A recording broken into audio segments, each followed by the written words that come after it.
আসসালামু আলাইকুম। আজকে বানালাম বিকেলের নাস্তা হিসাবে নারিকেলের ফুড দিয়ে পাটিসাপটা। চালের গুঁড়ির মধ্যে একটু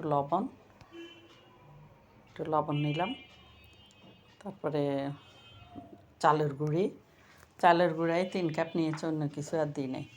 একটা ডিম দিয়ে আর পানি দিয়ে আস্তে আস্তে পাতলা করে ডো তৈরি করেছি।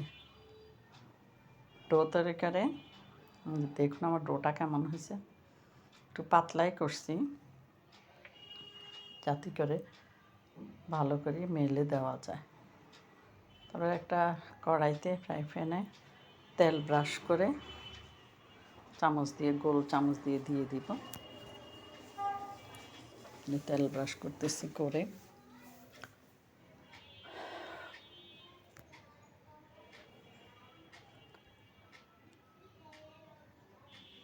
প্রথমটা একটু ভালো করে তেল ব্রাশ করতে হয়, নইলে আটকে যাওয়ার সম্ভাবনা থাকে।